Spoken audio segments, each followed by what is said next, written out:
Good morning students, class 12th standard, subject economics, lesson number 8, international economic organizations. Today's topic அதாவது IMF, International Monetary Fund. Okay. இந்த lesson name என்னன்னா International Economic Organization அப்படின்னு சொல்லியா பன்னாட்டு பொருளாதார அமைப்புகள் அப்படின்னு நேம். ஓகேவா? Okay, you can see the definition. Foreign capital infinitely prefers situation where the upside potential is vast if risk must be taken to get in. Okay, Rudy Darbush. சரி, இது யாருடைய டெஃபினேஷனாக இருக்குது அப்படின்னு சொல்லி பார்த்தீங்களா? என்ன சொல்கிறார் பாருங்க, மேம்பட்ட ஆற்றல் வளம் பரந்த நிலையில் காணப்படும் பொழுது இடர்கள் நிர்வகிக்கப்பட்டால் எண்ணற்ற அளவில் அந்நிய மூலதனத்திற்கான சூழ்நிலைகள் தெரிவு செய்யப்படுகின்றது அப்படின்னு யார் சொன்னார் அப்படின்னா ரூடி டார்புஷ் அப்படிங்கிறவர் சொன்னார். சரி, ஓகே, இந்த லெசனில் நம்ம என்னென்ன டாப்பிக்கெலாம் நம்ம பார்க்க போகிறோம் அப்படின்னு சொல்லி பார்க்கலாம். ஃபர்ஸ்ட் பார்த்தீங்களா, to understand the role of international economic organization in enhancing the magnitude of global business, உலக வர்த்தகத்தின் அளவை அதிகரிப்பதில் சர்வதேச பொருளாதார அமைப்புகளினுடைய பங்கை நம்ம புரிஞ்சுக்கொள்வது. Second, to know the objective functions and achievements of international monetary fund, world bank and world trade organization, பன்னாட்டு பணநிதி, உலக வங்கி மற்றும் உலக வர்த்தக அமைப்பு ஆகியவற்றினுடைய நோக்கங்கள், பணிகள் மற்றும் சாதனைகளை பற்றி நம்ம என்ன பண்ண போகிறோம் இந்த லெசனில் தெரிஞ்சுக்க போகிறோம். Third topic, to study about the trade blocks, SAARC, ASEAN and BRICS and their objectives, functions and achievements. அதாவது பிரிக்ஸ், ஏசியன், சார்க் போன்ற வர்த்தக தொகுதிகளினுடைய நோக்கங்கள் என்ன, அவங்களுடைய ஒர்க்ஸ் பணிகள் என்ன, அப்புறம் அவங்களுடைய அச்சீவ்மெண்ட்ஸ், அவங்க என்ன சாதனைகள் எல்லாம் செஞ்சுருக்காங்க அப்படிங்கிறதெல்லாம் இந்த லெசனில் நாம் பார்க்க போகிற topic. Okay, now let us see the introduction. In the for this lesson we learn trade, gain from trade, terms of trade, BOP and foreign exchange. When the trade take place among countries, the developed countries always stand to gain and the LDC suffer from adverse terms of trade as well as balance of payment, and they affect their exchange rates. The Great Depression of 1930 and World War II led to purely nationalist policies in which almost every country imposed trade restrictions, exchange controls and exchange depreciation so as to boost exports and to restrict import considerably. John Maynard Keynes and Harry Textor White, the founding fathers of both the World Bank and the International Monetary Fund, the Bretton Woods Conference proposed IMF, World Bank and International Trade Organization ITO in 1944. The IMF and World Bank were started in 1945. Instead of ITO, an interim arrangement was made and named GATT, GATT, General Agreement on Tariff and Trade. The GATT was transformed into WTO, that is World Trade Organization, from 1995. The IMF, IBRD and WTO headquarters are presented. Okay, இப்போ இந்த இன்ட்ரடக்ஷனில் நம்ம என்ன பார்க்க போகிறோம் அப்படின்னு சொல்லி பார்த்தீங்களா, last லெசனில் வி ஹாவ் டு லேர்ன், நம்ம என்னென்ன லேர்ன் பண்ணோம் அப்படின்னு சொல்லி பார்த்தீங்களா, அந்த ட்ரேடு, அதனுடைய பேசிக் ஆஃப் ட்ரேட். ஓகே, ட்ரேட்னா என்ன, அந்த பேசிக் ஆஃப் ட்ரேட் பார்த்தோம். நெக்ஸ்ட் வந்து கெயின் ஃப்ரம் ட்ரேட், அந்த ட்ரேட்னால என்னென்ன லாபங்கள் ஏற்பட்டுச்சு அப்படின்னு சொல்லி பார்த்தோம். நெக்ஸ்ட் பிஓபி அப்படின்னு என்ன அர்த்தம், பேலன்ஸ், அதாவது வாணிப வீதம் பார்த்தேன் இல்லையா. நெக்ஸ்ட் அதே மாதிரி அடுத்து அந்த ஃபாரின் எக்ஸ்சேஞ்ச், அயல்நாட்டு செலுத்து நிலை மற்றும் அந்நிய செலவாணி, இது எல்லாமே என்ன பண்ணோம் லாஸ்ட் லெசனில் பார்த்தோம். டிஸ்ஈக்வலிபிரியம் வந்ததுன்னா அதை எப்படி வந்து சமநிலைப்படுத்துறது, இது எல்லாமே நம்ம வந்து பார்த்தோம். அப்புறம் வளர்ந்த நாடுகள் வந்து என்ன பண்ணுறாங்கன்னு நம்ம பார்த்தா, எப்பயுமே வளர்ச்சி குன்றிய நாடுகள் கிட்ட அவங்க என்ன பண்ணிட்டு இருக்காங்கன்னு பார்த்தா ஆதாயங்களை தான் அவங்க வந்து அதிக அளவில் வந்து பெற்றுட்டு இருக்காங்க அப்படிங்கிறது லாஸ்ட் லெசனில் வந்து நம்ம பார்த்தோம். இந்த டைமில் வந்து 1930 பார்த்தீங்களா, வேர்ல்டு லெவலில் நமக்கு தெரியும் மிகப்பெரிய ஒரு எக்கனாமிக் டிப்ரெஷன் வந்தது. அதுக்கு என்ன ரீசன் அப்படின்னு சொன்னோம், அதாவது ஃபர்ஸ்ட் வேர்ல்டு வார்க்கும் செகண்ட் வேர்ல்டு வார்க்கும் இன்பிட்வீன்ல தான் இந்த மிகப்பெரிய எக்கனாமிக் டிப்ரெஷன்ஸ் வந்தது அப்படின்னு சொல்லி பார்த்தோம். இது வந்து என்ன ரீசன்னா, ஒவ்வொரு கண்ட்ரியுமே என்ன பண்ணாங்க அப்படின்னா அவங்கவுங்க நாட்டில் இருக்கக்கூடிய பெருமளவில் வந்து என்ன பண்ணாங்க, எக்ஸ்போர்ட்டை வந்து என்ன பண்ணாங்க ஊக்குவிக்கிறாங்க, இறக்குமதியை என்ன பண்ணாங்க கண்ட்ரோல் படுத்துறாங்க இல்லையா. அப்போ இதனால் வந்து வாணிப தடைகள், நாணயமற்ற கட்டுப்பாடுகள், நாணய மதிப்பு குறைதல் போன்ற இந்த தடைகள் எல்லாத்தையும் என்ன பண்ணாங்கன்னு பார்த்தோம், எல்லா நாடுகளுமே வந்து இது எல்லாமே விதிச்சாங்க அப்படின்னு சொல்லி பார்த்தோம் இல்லையா. ஆல்மோஸ்ட் என்ன பண்ணாங்க, trade restriction, exchange controls and exchange depreciation so as to boost exports and to restrict imports. Okay, இந்த மாதிரி எல்லாம் என்னது எக்கனாமிக் டிப்ரெஷனால இந்த மாதிரிலாம் பண்ணாங்க அப்படின்னு சொல்லி பார்த்தோம். அந்த நேரத்தில் தான் international monetary fund, international bank for reconstruction development, அது IBRD and international trade organisation அப்படின்னு சொல்லிட்டு 3 பெரிய ஆர்கனைசேஷன்ஸ் வந்து உருவாச்சு. 3 பெரிய நிறுவனங்கள் எப்போ உருவாச்சுன்னா 1944ல் த பிரிட்டன் வுட்ஸ் கான்ஃபரன்ஸ் அப்படிங்கிறது நடந்தது. அந்த பிரிட்டன் வுட்ஸ் கான்ஃபரன்ஸினுடைய பரிந்துரையின் பேரில் தான் இந்த 3 ஆர்கனைசேஷன்ஸ் வந்து என்னாச்சு அப்படின்னா ஃபார்ம் ஆச்சு அப்படின்னு சொல்கிறோம். இதோட சேர்ந்து வேர்ல்டு பேங்க்னா எது? அதாவது 1945ல் இந்த வேர்ல்டு பேங்க்கும் என்னாச்சு அப்படின்னு சொன்னால் செயல்பட தொடங்குது. ஓகேவா?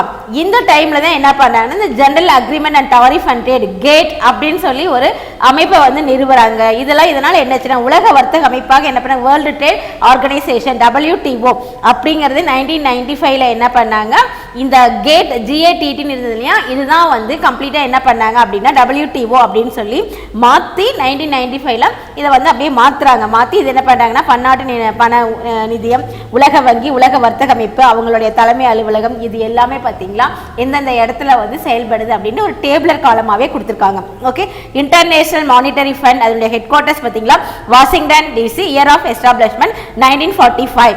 Second one world bank headquarters Washington DC, then year of establishment again 1945. World trade organisation headquarters is located, its headquarters is at Geneva, year of establishment 1995. Okay, next International Monetary Fund. Okay, the purpose of International Monetary Fund is to secure and promote economic and financial cooperation among member countries. The IMF was established to assist the member nations to tide over the balance of payment disequilibrium in the short term. At present, the IMF has 189 member countries with Republic of Nehru join in 2016. Okay, இதுக்கு முன்னாடி இந்த யாரெல்லாம் சேர்ந்து இந்த Bretton Woods கான்ஃபரன்ஸ்ல IMF form பண்ணாங்கன்னு சொல்லி நம்ம பார்த்தா John Maynard Keynes and Harry Dexter White, இவங்க 2 பேர் தான் founding fathers of world bank and the international monetary fund அப்படின்னு சொல்லி பார்த்தோம். சரி, இப்போ இன்டர்நேஷனல் மானிட்டரி ஃபண்ட் பார்த்தீங்களா, இது என்ன அப்படின்னா உலக நாடுகளுக்கிடையே பொருளாதார மற்றும் நிதி ஒத்துழைப்பு பெறுவது தான் இந்த மானிட்டரி ஃபண்டினுடைய முக்கியமான ஒரு நோக்கமாக இருந்தது, ஒரு மெயின் எய்மாக இருந்தது அப்படின்னு சொல்லி பார்க்கலாம். இது என்ன அப்படின்னா எந்தெந்த கண்ட்ரிஸ் இதில் மெம்பர் கண்ட்ரிஸாக ஜாயின் பண்ணுறாங்களோ அந்த கண்ட்ரிஸினுடைய அந்த ஃபாரின் எக்ஸ்சேஞ்ச், அந்த அயல்நாட்டு செலவாணி இருக்கு இல்லையா, அது சப்போஸ் டிஸ்ஈக்வலிபிரியத்தில் இருந்ததுன்னா, சமமின்மையில் இருந்தது அப்படின்னா அதை வந்து சமநிலைப்படுத்துறது தான் இதனுடைய முக்கியமான ஒரு முக்கியமான ஒரு ஆப்ஜெக்டிவாக இருந்தது ஆப்ஜெக்டிவாக இருந்தது. ஓகே, இதில் பார்த்தீங்கன்னா 189 கண்ட்ரிஸ் வந்து பிரசன்ட் மெம்பர் கண்ட்ரிஸாக இருந்தாங்க. எப்போ அப்படின்னா இந்த IMFல இதோட வந்து யார் நம்மளுடைய நேரு வந்து நம்மளும் வந்து இதில் என்ன பண்ணியிருக்கோம் அப்படின்னு சொன்னால் இந்த இன்டர்நேஷனல் மானிட்டரி ஃபண்டில் நம்ம இந்தியாவும் வந்து இதில் வந்து ஜாயின் பண்ணியிருக்கு. ஓகே, நெக்ஸ்ட் வந்து republic of Nauru, the tiny South Pacific island nations in Pacific Ocean become the 189 member of the International Monetary Fund and World Bank IBRD. இந்த இன்டர்நேஷனல் மானிட்டரி ஃபண்ட் இருக்கு இல்லையா, இதில் பார்த்தீங்களா உலக இந்த வேர்ல்டு பேங்க் இது வந்து 189 உறுப்பு நாடாக பசிபிக் பெருங்கடலில் அமைந்து, இந்த பசிபிக் பெருங்கடலில் தான் இது என்ன இருக்குது அப்படின்னா அமைஞ்சிருக்கு. மிக சிறிய தென் பசிபிக் தீவு நாடாகிய நவ்ரு குடியரசு அப்படிங்கிறது தான் இப்போ வந்து இந்த 189th கண்ட்ரியாக international monetary fund and world பேங்க்கில் வந்து ஜாயின்ட் ஆகிருக்கு. அந்த நவ்ரு அப்படிங்கிற அந்த கண்ட்ரி எங்கே இருக்குதுன்னு சொல்கிறான், தென் பசிபிக் ஓஷன், அது பசிபிக் ஓஷனில் தான் அந்த ஐலண்ட் வந்து இருக்குது. அதுவும் எக்ஸ்பெஷலி எங்கே இருக்குது அப்படின்னா சவுத் பசிபிக் ஓஷனில் தான் இருக்குது. ஓகே, நெக்ஸ்ட் இதனுடைய ஆப்ஜெக்டிவ்ஸ் பார்க்கலாம். Objectives of IMF to promote international monetary cooperation among the member nations, to facilitate faster and balanced growth of international trade, to ensure exchange rate stability by curbing competitive exchange depreciations, to eliminate or reduce exchange controls imposed by member nations, to establish multilateral trade and payment system in respect of current transaction instead of bilateral trade agreements, to promote the flow of capital from developed to developing nations, to solve the problem of international liquidity. Okay, இப்போ நம்ம பார்க்க போறது என்ன அப்படின்னா objectives of IMF. First point, to promote international monetary cooperation among the member nation. அதாவது உறுப்பு நாடுகளுக்கிடையே பன்னாட்டு பரிவர்த்தனையில் இருந்த பணவியல் ஒத்துழைப்பை வந்து மேம்படுத்துறது கோஆபரேஷன். ஓகேவா, எப்படி இருக்கணும்ன்றாங்க, to promote international monetary cooperation among the member nations. இந்த 189 கண்ட்ரிஸ் மெம்பர் நேஷன்ஸாக இருக்காங்க இல்லையா, அவங்களுடைய அவங்க வந்து கோஆபரேஷனாக இருக்கணும். ஓகேவா, அந்த கோஆபரேஷனாக இருக்கிறத மேம்படுத்துறது தான் ஃபர்ஸ்ட் எய்ம், ஃபர்ஸ்ட் ஆப்ஜெக்டிவாக இந்த ஐஎம்எஃப் வந்து எடுத்திருக்காங்க. Second point, to facilitate faster and balanced growth of international trade. பன்னாட்டு வாணிபம் வேகமாகவும் சமசீராகவும் வளர்றதுக்கு இது என்ன செய்து உதவுது.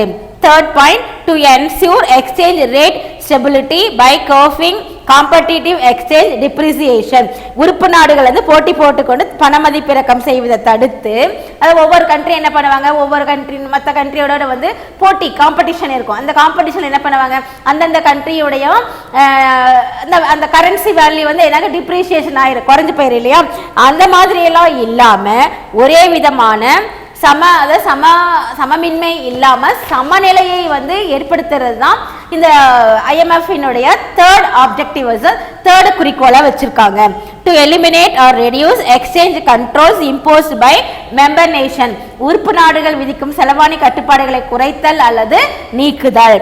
Next point, to establish multilateral trade and payment system in respect of current transaction instead of bilateral trade agreements.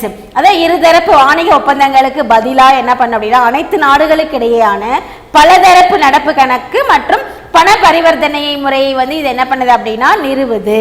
அதாவது பைலேட்ரல் ட்ரேட், ரெண்டு நாடு மட்டுமே, ரெண்டு கண்ட்ரீஸ் மட்டுமே ட்ரேட்ல வந்து பரஸ்பர மியூச்சுவல் கோஆபரேஷனா இல்லாம பல நாட்டு, அதாவது நிறைய கண்ட்ரீஸ், ஓகேவா, பல கண்ட்ரீஸ் என்ன பண்ணுவாங்க அப்படின்னா அவங்க வந்து என்ன பண்ணுவாங்க, அந்த கரண்ட் டிரான்சாக்ஷனை வந்து இந்த ஐஎம்எஃப்ல இருக்க கண்ட்ரிஸ் எல்லாம் வச்சுக்கலாம். ஏன்னா பைலேட்டரல்னா only trade between two countries, அந்த மாதிரி ரெண்டு கண்ட்ரிஸ் கிட்ட மட்டுமே ஒப்பந்தங்கள், ட்ரேட் ஒப்பந்தங்கள் இல்லாம அங்க எந்தெந்த மெம்பர் கண்ட்ரிஸ் இருக்கோ அந்த மெம்பர் கண்ட்ரிஸ் எல்லாத்துக்கிட்டயுமே நம்ம என்ன பண்ணலாம், ட்ரேட் டிரான்சாக்ஷன் பண்ணலாம் அப்படிங்கறத மெயின் ஆப்ஜெக்டிவா வச்சிருக்காங்க. Next, to promote the flow of capital from develop to developing nations. அதாவது பன்னாட்டு நீர்மை பிரச்சனைக்கு என்ன பண்றது அப்படின்னா, அதாவது வளர்ந்த நாடுகள் வந்து என்ன சொன்னா வளரும் நாடுகளுடைய மூலதனம் செய்வதை வந்து எளிதாக்குறதின் மூலம் என்ன அதாவது நல்லா வளர்ந்த நாடுகள் நம்ம ஏற்கனவே பார்த்தோம். அதாவது வளர்ந்த நாடுகள் என்ன பண்றாங்க, அவங்களுடைய கெயின்காக தான் மேலும் என்ன பண்ணிட்டு இருக்காங்க, பாடுபடுறாங்க அப்படின்னு சொல்லி பார்த்தோம். ஆனா இந்த ஐஎம்எஃப் என்ன பண்ணுது அப்படின்னா வளரக்கூடிய நாடுகளுடைய உற்பத்தி, அவங்களுடைய வாழ்க்கை, மக்களினுடைய வாழ்க்கை தரம், இது எல்லாத்தையும் என்ன செய்யணும் இருக்காங்க, மேம்படுத்தணும். Next, to solve the problem of international liquidity. பன்னாட்டு நீர்மை பிரச்சனைகளுக்கு என்ன பண்றது அப்படின்னா தீர்வு காண்பது. ஓகேவா, அதை சால்வ் பண்ணக்கூடிய பிரச்சனைகளா இருந்தா அந்த பிரச்சனைகளை வந்து தீர்வு காண்பது. இதுதான் வந்து objectives of IMF. Next, functions of IMF. பன்னாட்டு பண நிதியத்தினுடைய பணிகள், அவங்களுடைய வேலைகள் எல்லாம் என்னென்ன அப்படின்னு சொல்லி பார்க்கலாம். ஒரு 6 டாபிக்ஸ் கொடுத்துருக்காங்க. bringing stability in exchange rate, correcting BOP disequilibrium, determining per values, balancing demand and supply of currencies, reducing trade restrictions, providing credit facilities. மொத்தம் பார்த்தீங்களா ஒரு 6 ஃபங்க்ஷன் இருக்கு, 6 பணிகளுக்கு கீழே தான் இந்த பன்னாட்டு பண நிதியத்தினுடைய ஒர்க் வந்து இருந்துட்டு இருக்கு அப்படின்னு சொல்லி பார்க்கலாம். ஃபர்ஸ்ட் ஐஎம்எஃப் என்ன சொன்னாங்க பாருங்க. ஃபர்ஸ்ட் பாயிண்ட், பிரிங்கிங் ஸ்டெபிலிட்டி இன் எக்ஸ்சேஞ்ச் ரேட். அதாவது நாணய மாற்று விகிதத்தில் வந்து நிலைத்தன்மையை வந்து கொண்டு வருது. Okay, the IMF is maintaining exchange rate stability and emphasizing devaluation criteria, restricting members to go in for multiple exchange rates and also to buy or sell gold at prices other than declared per value. அதாவது IMF உடைய முதல் மற்றும் மிக முக்கியமான ஒர்க்கா வந்து எதை எடுத்திருக்காங்க அப்படின்னா நாணய மாற்று விகிதத்தை வந்து நிலைப்படுத்துறது. ஓகேவா, அதாவது நாணய மதிப்பு குறைப்பை வந்து என்ன சொல்றாங்க அப்படின்னா வலியுறுத்துறது. உறுப்பு நாடுகள் வந்து என்ன பண்றாங்க அப்படின்னா பன்முக மாற்று விகிதங்களுக்கு செல்வதை வந்து தடுக்கிறது. மற்றும் தங்கத்தை வந்து என்ன பண்றாங்க, அறிவிக்கப்பட்ட மதிப்பு நீங்களாக குறிப்பிட்ட விலையில வாங்க மற்றும் விற்கிறத வந்து வலியுறுத்துறது. அதான் bringing stability in exchange rate. The IMF is maintaining exchange rate stability and emphasizing devaluation criteria, restricting members to go in for multiple exchange rates and also to buy or sell gold at prices other than declared per value. Okay. Second function, correcting BOP disequilibrium. அதாவது அயல்நாட்டு செலுத்து நிலை சமமின்மையை வந்து சரி செய்யறது. அதான் correcting BOP disequilibrium. அயல்நாட்டு செலுத்து நிலை சமமின்மையை சரி செய்தல். Okay. The IMF is helping the member countries in eliminating or minimizing the short period disequilibrium in their balance of payment either by selling or lending foreign currencies to the member nation. அதாவது உறுப்பு நாடுகளுக்கு அந்நிய செலவாணிகளை வந்து என்ன பண்ணுது, விற்பனை செய்தல் மற்றும் கடனாக வழங்குவதன் மூலம் அவற்றினுடைய அயல்நாட்டு செலுத்து நிலை சமமின்மையை குறுகிய காலத்தில் நீக்குவதற்கு அல்லது குறைப்பதற்கு இது என்ன பண்ணுது அப்படின்னா உதவுது. Okay, clear. அதாவது மெம்பர்ஷிப் கண்ட்ரிஸ் இருக்காங்க இல்லையா, அந்த மெம்பர்ஷிப் கண்ட்ரிஸினுடைய ஃபாரின் கரன்சி அந்நிய செலவாணிகளை வந்து என்ன பண்ணுறது, விற்பனை செய்கிறது, இல்லைன்னா கடனாக வாங்குறது, இல்லை இதெல்லாம் வந்து அயல்நாட்டு செலுத்து நிலை சமமின்மையை என்ன பண்ணுறது அப்படின்னா குறுகிய காலத்தில் நீக்குவதற்கு அல்லது குறைக்கிறதுக்கு வந்து இந்த IMF வந்து ரொம்ப ரொம்ப ஹெல்ப்ஃபுல்லாக இருக்குது. Okay, third function, determining per values. Determining per values அப்படின்னா இணை மதிப்பை உறுதி செய்தல். Okay, IMF enforces the system of determination of per values of the currencies of the member countries. According to the articles of agreement of the IMF, every member nation should declare the per value of its currency in terms of gold or US dollars. Under this article, IMF ensures smooth working of the international monetary system in favor of some developed countries. Okay, இணை மதிப்பை உறுதி செய்தல் அப்படின்னு பார்த்தோம். அப்படின்னா என்னன்னா, இந்த member countries இருக்காங்க இல்லையா, அவங்க அந்த கண்ட்ரிஸினுடைய நாணயங்களுடைய மதிப்பை என்ன பண்ணுதுன்னா மூல முறையை உறுதி செய்வதற்கு இந்த IMF என்ன பண்ணுதுன்னா வலியுறுத்தி சொல்லுது. ஓகே, ஸோ IMF அமைப்பு உடன்பாட்டின்படி ஒவ்வொரு உறுப்பு நாடும் அந்த நாணய மதிப்பை வந்து எப்படி வச்சுக்கணும், தங்கம் அல்லது அமெரிக்க டாலர்கள் அப்படிங்கிற அடிப்படையில் தான் உறுதி செய்யணும். ஓகேவா, அதாவது எல்லா அந்த மெம்பர்ஷிப்பில் இருக்கக்கூடிய 189 கண்ட்ரிஸும் எப்படி அவங்க கிட்ட இருக்கக்கூடிய அந்த நாணய மதிப்பை உறுதி பண்ணிக்கணும் அப்படின்னா எய்தர் கோல்டு, ஒன்று கோல்டாக இருக்கலாம், இல்லைன்னா அமெரிக்க டாலரை தான் என்ன பண்ணிக்கணும் அப்படின்னா மாற்றிக்கணும். ஓகே, இந்த நிபந்தனையின்படி தான் IMF என்ன பண்ணுது அப்படின்னா பன்னாட்டு பண முறையின் சுமூக செயல்பாட்டிற்கு இது வந்து உறுதி செஞ்சுட்டு இருக்கு. ஓகே, ஒவ்வொரு கண்ட்ரியும் ஒன்று கோல்டா வந்து எக்ஸ்சேஞ்ச் பண்ணி வச்சுக்கணும், இல்லை அப்படின்னா அமெரிக்க டாலரா வந்து எக்ஸ்சேஞ்ச் பண்ணி வச்சுக்கணும். Okay, next, balancing demand and supply of currencies. That means what, நாடுகளின் பணத்திற்கான தேவையை அளிப்புக்கு சமமாகும் வகையில் அதை வந்து பராமரிக்கிறது. ஓகே, நாடுகளின் பணத்திற்கான தேவையை அளிப்புக்கு சமமாகும் வகையில் அதை என்ன பண்ணணும் அப்படின்னா பராமரிக்கிறது. Okay, IMF is entrusted with the important functions of maintaining balance between demand and supply of various currencies. The fund can declare a currency as scarce currency which is in great demand and can increase its supply by borrowing it from the country concerned or by purchasing the same currency in exchanging of gold. அதாவது நான் இப்போதான் சொன்னேன் இல்லையா, நாடுகளினுடைய பணத்திற்கான தேவையை அளிக்கும் சமமாகும் வகையில் வந்து என்ன பண்ணணும் அப்படின்னா பராமரிக்கணும் அப்படின்னு. அப்போ நாடுகளினுடைய பணத்திற்கான தேவைக்கு சமமாக அளிக்கும் அதாவது எப்படி அந்த அந்த சமமாக பராமரிக்கக்கூடிய அந்த பொறுப்பை இந்த IMF தான் வந்து நிர்வகிக்குது. அதை எப்படி நிர்வகிக்கிறாங்க அப்படின்னா, இப்போ உயர்வான தேவையுள்ள எந்த நாட்டு பணத்தையும் பற்றாக்குறையுள்ள பணம் என நிதியம் வந்து என்ன பண்ணலாம் அப்படின்னா அறிவிக்கலாம். ஓகேவா, அதாவது எந்த உயர்வான தேவையுள்ள எந்த நாட்டு பணத்தையும், ஓகேவா, எந்த நாட்டினுடைய பணத்தையும் என்ன பண்ணலாம், பற்றாக்குறையுள்ள பணம் அப்படின்னு சொல்லிட்டு அந்த மானிட்டரி ஃபண்ட் வந்து என்ன பண்ணலாம் அப்படின்னா டிக்ளேர் பண்ணலாம். ஓகேவா, அப்போ அந்த நாட்டிலிருந்து அவங்க என்ன பண்ணலாம், அந்த பணத்தை கடன் வாங்கியோ இல்லை தங்கத்தை கொடுத்து பணத்தை கொள்முதல் செய்தோ இல்லை பற்றாக்குறை என அறிவிக்கப்பட்ட பணத்தின் அளிப்பை என்ன பண்ணலாம், கண்டிப்பாக வந்து அந்த நிதியம் வந்து உயர்த்தும். ஒன்று நீங்கள் கோல்டாவோ இல்லை அவங்க இருந்து கடன் வாங்கலாம். எப்படி வாங்கிக்கலாம்னு சொல்கிறாங்க, உங்ககிட்ட இருக்கக்கூடிய கோல்டை கொடுத்தோ இல்லை இந்த அமெரிக்க டாலரை கொடுத்தோ நம்ம என்ன பண்ணிக்கலாம் அப்படின்னா கடனாக நம்ம வாங்கிக்கலாம். இதனால என்ன ஆகும் அப்படின்னா அந்த நாட்டினுடைய மதிப்பு வந்து உயருது. Okay, next, reducing trade restriction.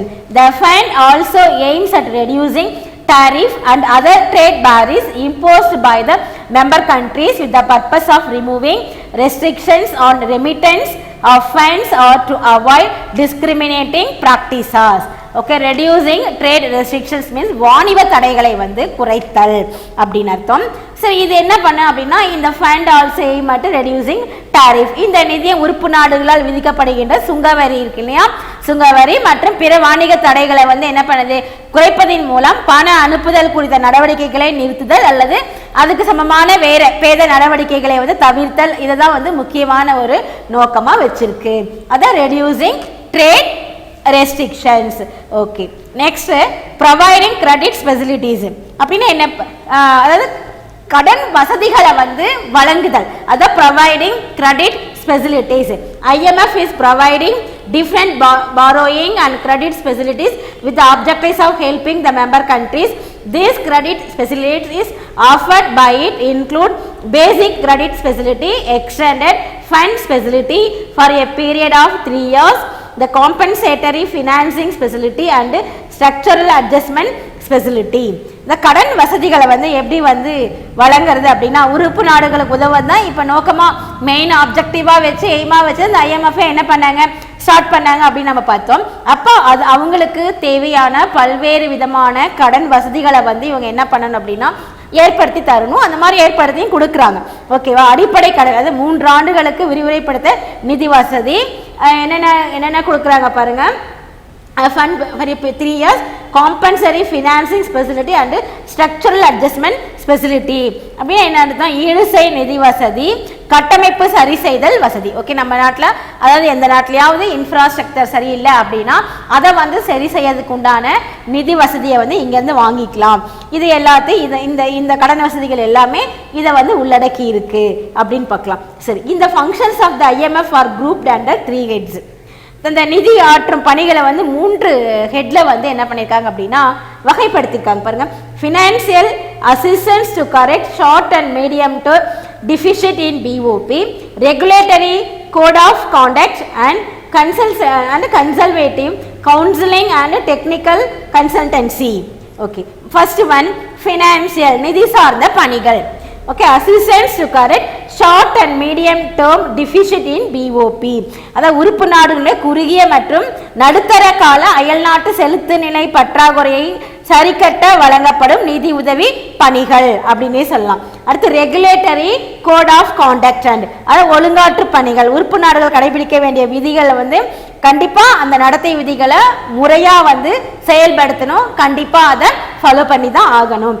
Next consultative, அதாவது கவுன்சிலிங் அண்ட் டெக்னிக்கல் கன்சல்டன்சி, அதாவது ஆலோசனை பணிகள், பொருளாதார மற்றும் தொழில்நுட்ப ஆலோசனைகளை வந்து என்ன பண்ணுறது அப்படின்னா வழங்குறது. ஓகேவா, அந்த 3 heads. First heads financial, regulatory, consultative. Okay, next facilities offered by IMF.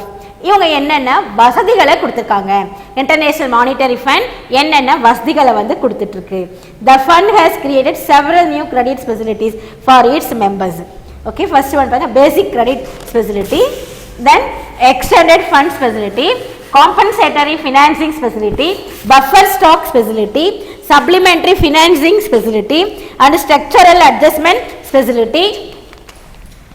So இத்தனை வசதிகளையும் என்ன பண்ணியிருக்காங்க அப்படின்னா இந்த IMF இன்டர்நேஷனல் மானிட்டரி ஃபண்ட் வந்து நமக்கு கொடுத்துருக்காங்க.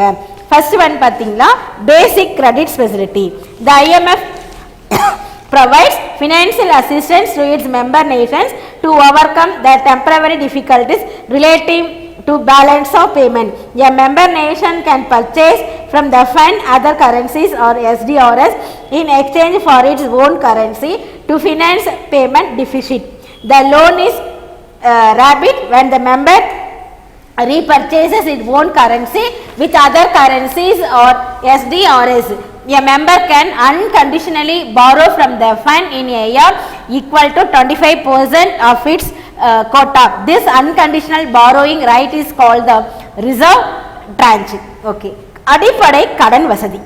ஓகே, இந்த மெம்பர் கண்ட்ரிஸ் இருக்காங்க இல்லையா, உறுப்பு நாடுகள் என்ன பண்ணுறாங்க, தற்காலிக அயல்நாட்டு செலுத்து நிலை சமமின்மை என்ன பண்ணுறாங்க, தன்னுடைய சிரமங்களிலிருந்து விடுபடுறதுக்கு இந்த மாதிரி ஒரு கடன் உதவியை நிதியம் வந்து என்ன பண்ணிட்டு இருக்கு அப்படின்னா கொடுக்குது. ஓகே, ஒரு உறுப்பு நாடு நிதியத்தை அந்த மானிட்டரி ஃபண்ட் கிட்ட இருந்து மற்ற நாட்டுடைய பணத்தையோ அல்லது SDR அப்படின்னு சொல்லி ஸ்பெஷல் டிராயிங் ரைட்ஸ். SDRனா என்ன மீனிங்மா, ஸ்பெஷல் டிராயிங் ரைட்ஸ். அந்த ஸ்பெஷல் டிராயிங்ஸ் ரைட்ஸ் மூலமா என்ன பண்றாங்க, தங்களுடைய நாட்டு பணத்தை கொடுத்து என்ன பண்ணலாம் அப்படின்னா அந்த அயல் நாட்டு செலுத்து நிலை பற்றாக்குறையை வந்து அவங்க நினைப்பிக்கலாம் அப்படின்னு சொல்றாங்க. அதே மாதிரி ஒரு உறுப்பினர் நாடு நிதியத்தில் அது வந்து பராமரிக்கும் மூலதன பங்கு, அதாவது கோட்டா இன் கேபிட்டல் தொகையில வந்து 25% அளவுக்கு நிபந்தனையற்ற கடன் பெறுவதையே அடிப்படை கடன் அப்படின்னு சொல்றோம். ஓகேவா, 25% என்ன பண்ண member can unconditionally borrow from the fund in a year equal to 25% of its quota. 25% என்ன பண்றாங்க அப்படின்னா எந்த விதமான ஒரு அடிப்படை, அதாவது நிபந்தனை இல்லாம நம்ம கடன் வாங்குறோம், அதை தான் வந்து அடிப்படை கடன் அப்படின்னு சொல்றோம். ஓகேவா, ஸோ இந்த நிபந்தனையற்ற கடன் வாங்கும் உரிமை வந்து கையிருப்பு பகுதி ரிசர்வ் ட்ரான்ச் அப்படின்னு இதை வந்து சொல்றாங்க. ஓகே, இப்போ இந்த ஸ்பெஷல் டிராயிங் ரைட்ஸ்னா என்ன, எஸ்டிஆர்னா என்னன்னு பாருங்க. The fund has succeeded in establishing a scheme of special drawing rights which is otherwise called paper gold. They are a form of international reserves created by the IMF in 1969 to solve the problem of international liquidity. They are allocated to the IMF members in preparation to their fund quotas. SDR are used as a means of payment by fund members to meet balance of payment deficit and the total reserve position with the fund. Thus, SDR act both as an international unit of account and a means of payment.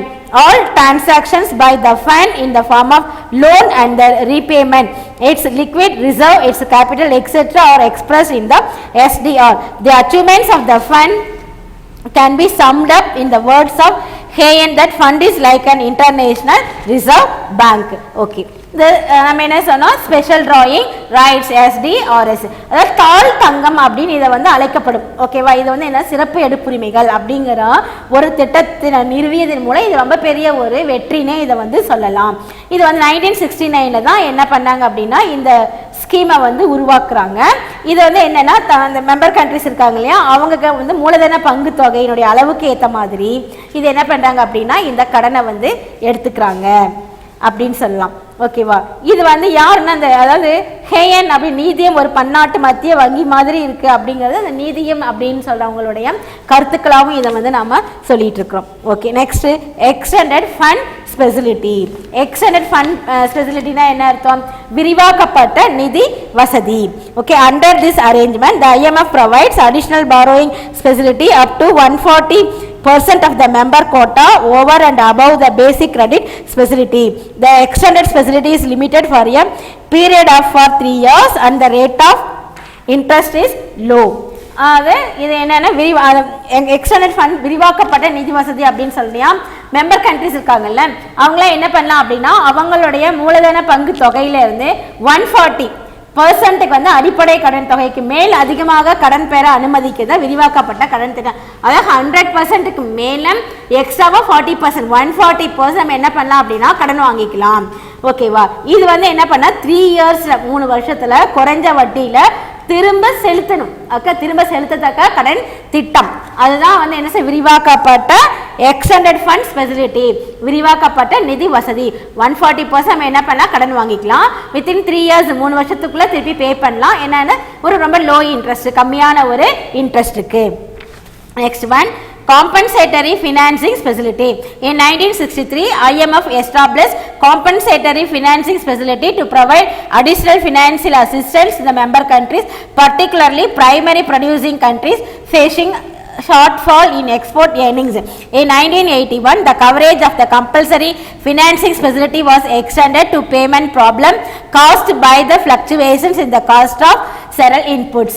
Okay, next compensatory financing facility na ஈடு செய்யக்கூடிய நிதி வசதி. இது வந்து 1963 தான் இந்த ஒரு கடன் திட்டத்தை வந்து அறிமுகப்படுத்துறாங்க. என்னது, காம்பன்சேட்டரி ஃபினான்சிங் ஃபெசிலிட்டி.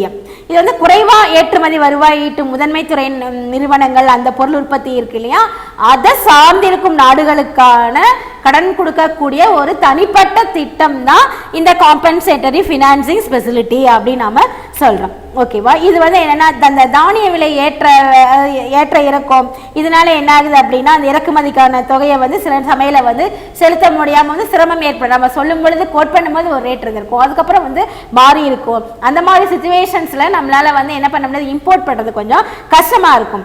அந்த மாதிரி டைம்ல கூடுதல் கடன் வழங்கும் வகையில் வகையில் வந்து 1981 தான் என்ன செஞ்சாங்க அப்படின்னா இந்த காம்பன்சேட்டரி ஃபினான்ஸ் ஃபெசிலிட்டிஸை வந்து introduce பண்ணாங்க. Okay, next buffer stock facility. The buffer stock financing facility was started in 1961. The purpose of this scheme was to help the primary goods food grains producing countries to finance contribution to buffer stock arrangements for the stabilization of primary product prices. Buffer stock அப்படின்னு என்ன அர்த்தம்? தாங்கியிருப்பு வசதி. Okay, இந்த தாங்கியிருப்பு வசதி 1969 தான் இது ஆரம்பிக்கிறாங்க. அதாவது உணவு தானியங்களை விளைவிக்கும் நாடுகளுக்கு வந்து தானிய சேமிப்பு கிடங்குகள் அமைச்சு உணவுப் பொருள் விலையை வந்து கட்டுப்படுத்தும் அப்படிங்கிற ஒரு நோக்கத்தில் வழங்கப்படும் கடனே வந்து என்ன சொல்ற பஃபர் ஸ்டாக் ஃபெசிலிட்டி. அதாவது நிறைய நம்ம வந்து சம்டைம்ஸ் என்ன ஆயிருக்கும் அப்படின்னு நல்லா மழை பெஞ்சிருக்கும் இல்லையா, இந்த மான்சூன் பீரியட் நிறைய வந்து அந்த கிரைன்ஸ்லாம் உற்பத்தி பண்ணியிருப்போம். அதை சேவ் பண்ணுறதுக்கு என்ன இருக்காது, கிரானரிஸ் இருக்காது. அந்த மாதிரி அதுக்காக வந்து அந்த பொருட்களை வந்து சேமித்து வைக்கிறதுக்காக கொடுக்கக்கூடிய ஒரு கடன் வசதி தான் buffer stock facility. Okay, next supplementary financing facility, துணை நிதி வசதி. So under the supplementary financing facility, the IMF makes temporary arrangements to provide supplementary financial assistance to member countries facing payments problem relating to their present quota sizes. அதாவது துணை நிதி வசதி அப்படின்னு இதை சொல்கிறோம். மூலதன பங்களவு சிறிதாக உள்ள உறுப்பு நாடுகள்லாம் இருக்காங்க இல்லையா, அவங்களுக்கு வந்து இந்த அயல் நாட்டு செலுத்து நிலையில் வந்து எந்த விதமான சிரமங்களும் இருக்கக்கூடாது அப்படிங்கிறதுக்காக அவங்களுடைய சிரமங்களில் இருந்து விடுபடுறதுக்காக இந்த மானிட்டரி ஃபண்ட் என்ன பண்ணுறாங்க அப்படின்னா தற்காலிக நிதி உதவி திட்டத்தை வந்து ஏற்பாடு பண்ணியிருக்காங்க. அதுதான் என்ன சொல்கிறோம் அப்படின்னா supplementary financing facility. Next structural adjustment facility. The IMF established structural adjustment facility in March 1986 to provide additional balance of payment assistance on concessional terms to the poorer member countries. In December 1987, the enhanced structural adjustment facility was set up to augment the availability of concessional resources to low income countries. The purpose of SAF and ESAF is to force the poor countries to undertake strong macroeconomic and structural programs to improve their balance of payment position and promote economic growth. Okay, இது வந்து structural adjustments கட்டமைப்பு சரி செய்தல். Okay, இது March 1986 சலுகைகளோட ஏழை நாடுகளுக்கு என்ன பண்ணாங்க அப்படின்னா இந்த அந்நிய செலவாணி, அதை கூடுதல் அந்நிய செலவாணிக்காக இந்த கடன் உதவியை வந்து என்ன பண்ணாங்க வழங்கும் இந்த திட்டத்தை வந்து இந்த இன்டர்நேஷனல் மானிட்டரி ஃபண்ட் வந்து ஸ்டார்ட் பண்ணாங்க. டிசம்பர் 1987 இது என்ன பண்ணாங்க அப்படின்னா விரிவாக்கம் பண்ணாங்க. அதுக்கு என்ஹான்ஸ்டு ஸ்ட்ரக்சரல் அட்ஜஸ்ட்மெண்ட், விரிவாக்கப்பட்ட கட்டமைப்பு கடன் திட்டம் அப்படிங்கிற ஒரு நிதியம் துவக்கினாங்க. இந்த திட்டத்தின் கீழ் என்ன பண்ணாங்கன்னா அதிகமாக சலுகைகளுடன் குறைவான வரவே உள்ள நாடுகளுக்கு என்ன பண்றாங்க அந்நிய செலவாணி கிடைக்கிறத வந்து அதிகரிக்கணும் அப்படிங்கிற காரணத்துக்காக தான் இந்த வசதிகள் வந்து ஏற்பாடு செய்யப்பட்டது. இது ஏழை நாடுகளினுடைய அயல் நாட்டு செலுத்து நிலையை தனக்கு சாதகமாக்கி பொருளாதார வளர்ச்சியை தூண்டும் பொருளாதார கட்டமைப்பை மாற்றியமைக்கக்கூடிய திட்டங்களை வந்து மேற்கொள்ளணும் அப்படிங்கிறதுக்காக தான் இந்த 2 கடன் திட்டங்களை வந்து உருவாக்குனாங்க. ஸோ தட் இது எல்லாமே நம்ம என்ன சொல்றோம், இதில் இந்த அதாவது இது எல்லாமே என்ன ஸ்பெசிலிட்டிஸ், என்னென்னா ஸ்பெசிலிட்டிஸ் ஆஃபர்ட் பை IMF, என்னென்ன ஸ்பெசிலிட்டிஸ் நமக்கெல்லாம் கொடுத்துருக்காங்க அப்படின்னு சொல்லி நம்ம பார்த்தோம். ஃபர்ஸ்ட் ஸ்பெசிலிட்டிஸ் என்ன சொன்னோம், basic credit speciality, extended fund speciality, compensatory financing speciality, buffer stock speciality and supplementary financing speciality, structural adjustment speciality. So இவ்வளவு ஸ்பெசிலிட்டிஸ் நம்ம இன்டர்நேஷனல் மானிட்டரி ஃபண்ட் என்ன பண்ணியிருக்காங்க அப்படின்னா நமக்காக பண்ணியிருக்காங்க அப்படின்னு சொல்லி பார்த்துருக்கோம். நெக்ஸ்ட்டு டாபிக் பார்த்தீங்களா அச்சீவ்மெண்ட்ஸ் ஆஃப் IMF, இதனுடைய சாதனைகள். அப்படி ஃபர்ஸ்ட் வந்து establishment of monetary reserve fund, monetary discipline and cooperation, special interest in the problem of UDCs. Okay, என்னென்ன அச்சீவ்மெண்ட், அதாவது ஃபர்ஸ்ட் என்ன establishment of monetary reserve fund. The fund has played a major role in achieving the sizable stock of the national currencies of different countries. To meet the foreign exchange requirements of the member nations, IMF uses its stock to help the member nations to meet foreign exchange requirements.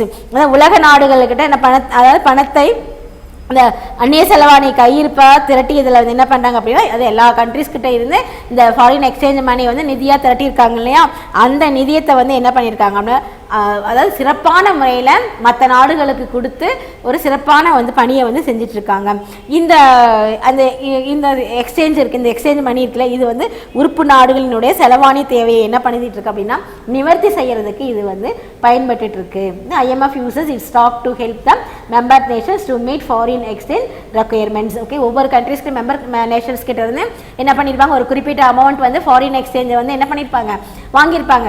கண்டிப்பாக எல்லா கண்ட்ரீஸுமே அதை கொடுத்துட்டு தான் enter ஆக முடியும். So அந்த பணத்தை என்ன பண்ணிட்டு இருக்காங்க அப்படின்னா நல்ல விதமாக எந்தெந்த கண்ட்ரீஸ் வந்து டிஸ்இக்வலிபிரியம் சமமின்மை நிலையில் இருக்கிறாங்களோ அவங்களுக்கெல்லாம் கொடுத்து ஹெல்ப் பண்ணிட்டு இருக்காங்க.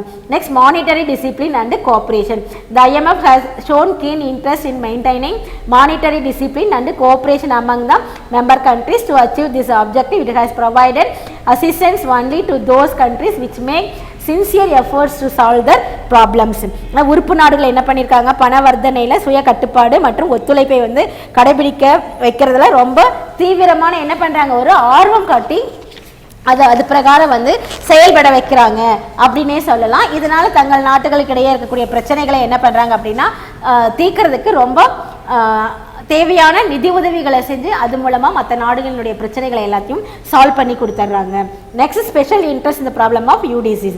த notable sources of the fund its maintenance of special interest in the acute problems of developing countries. The fund has provided financial assistance to solve the balance of payment problem of UDCs. However, many UDCs continue to be UDCs while the developed countries have achieved sustainable growth. பின்தங்கிய நாடுகளுடைய பிரச்சனையை என்ன பண்ணுறது, தீர்க்கிறதுல ரொம்ப சிறப்பு கவனம். பின்தங்கிய நாடுகள் வந்து கடுமையான பொருளாதார பிரச்சனைகள் இருக்காங்க இல்லையா, அவங்களுக்கு வந்து தீர்வு காண்பதில் வந்து ரொம்ப சிறப்பு கவனம் செலுத்துறது தான் இந்த மானிட்டரி ஃபண்டினுடைய முக்கியமான ஒரு வெற்றி. அதான் என்ன சொன்னாங்க, பாதகமான செலுத்து நிலையை வந்து சரி செய்து தாராளமான கடன் உதவிகளை வந்து கொடுக்கணும். இருந்த போதிலும் பெரும்பான்மையான பின்தங்கிய நாடுகள் என்ன பண்றாங்க, இன்னைக்கும் வந்து பின்தங்கிய நிலையிலேயே தான் இருக்காங்க. UDCs என்ன சொன்னா under developed countries. Okay, India and IMF. இந்தியாவும் IMFமும் என்ன நிலைமையில் இருக்கு பாருங்க. Till 1970, India stood 5th in the fund and it had the power to appoint a permanent executive director. India has been one of the major beneficiaries of the fund assistance. It has been getting aid from the various fund agencies from time to time and has been regularly repaying its debt. India's current quota in the IMF is SDR, special drawing rights, and 5,008 to 1.5 million, making in the 13th largest quota holding country at IMF with shareholdings of 2.44%. Besides receiving loan to meet deficit in its balance of payment, India has benefited in certain other respect from the membership of the fund. Okay, India பார்த்தீங்களா இந்த 5வது மிகப்பெரிய உறுப்பு நாடாக 1970 வந்து இந்த international monetary ஃபண்டில் வந்து இடம் பிடிச்சிருந்தாங்க. ஓகே, ஒரு நிரந்தர செயல் இயக்குநரை நியமிக்கும் அதிகாரத்தையும் இந்தியாவுக்கு வந்து கொடுத்துருக்காங்க. ஏன்னா 5th மெம்பர் கண்ட்ரிஸ் தான் யார் என்டர் ஆயிருந்தாங்க, இந்தியா தான். ஸோ தட் அதனால அதை கௌரவிக்கும் பொருட்டாக என்ன பண்ணியிருக்காங்க அப்படின்னா இந்தியாவுக்கு ஒரு நிரந்தர செயல் இயக்குநரை நியமிக்கக்கூடிய ஒரு அதிகாரத்தை இந்தியாவுக்கு கொடுத்துருக்காங்க. ஸோ இந்த நிதியத்திலிருந்து பல உதவிகளை வாங்கி இருக்கிறோம். அதே மாதிரி ஒழுங்காக அதை என்ன பண்ணியிருக்கோம், அந்த கடன் தவணைகளையும் நம்ம என்ன பண்ணியிருக்கோம், ப்ராப்பராக பே பண்ணிட்டு தான் வந்துட்டு இருக்கோம். ஓகேவா, தற்போது பார்த்தீங்கன்னா $5821.5 பில்லியன் இந்தியாவினுடைய இந்த SDR அதாவது ஸ்பெஷல் டிராயிங் ரைட்ஸ் இருக்கு இல்லையா, அதனுடைய பங்கு எவ்வளவு இருக்கு அப்படின்னா $5821.5 பில்லியன் இருக்கு. ஓகே, இது அதிக அளவு இந்த SDR பங்கள உள்ள நாடுகள் இந்தியாவை பார்த்தீங்களா 13th பிளேஸில் வந்து இருக்கு. ஓகே, ஸோ இதனால் வந்து இதனுடைய மொத்த பங்கு இதில் வந்து 2.44% பார்த்தீங்களா யாருடைய ஷேர் ஹோல்டர்ஸ் தான் இருக்கும் அப்படின்னா இந்தியாவுடைய ஷேராக தான் இருக்குது. ஸோ தட் இதனால் நம்ம அயல்நாட்டு செலுத்து நிலை பற்றாக்குறை இதையெல்லாம் சரி செய்யறதுக்கு கடன்களை நம்ம வந்து பெறுவதோடு நம்ம என்ன பண்ணிட்டு இருக்கிறோம், இந்தியா வந்து பிற வழிகள்லையும் நிறைய உதவிகளை வந்து நம்ம அங்கேருந்து என்ன பண்ணிட்டு இருக்கிறோம், வாங்கிட்டு இருக்கிறோம் அப்படின்னு சொல்லி பார்த்தோம். ஓகே, SDR அப்படின்னா வாட் இஸ் SDR அப்படின்னா fiat money of the IMF, a potential claim of underlying currency basket. அது IMF அப்படிங்கிறது நாணய குழுமத்தின் வலுவான உரிமை கோரல் தான் இந்த SDR அப்படின்னு சொல்றது. Next, what does SDR stand for அப்படின்னா special drawing rights. Why was the SDR created, எதுக்காக உருவாக்கப்பட்டது அப்படின்னு சொல்லி பார்த்தீங்களா, to be the world reserve currency, create global liquidity, உலக அளவிலான பண நீர்மையை வந்து உருவாக்குவதற்கும் உலக வைப்பு நாணயமாக செயல்படுவதற்கும் தான் இதை உருவாக்கி இருக்கிறோம்.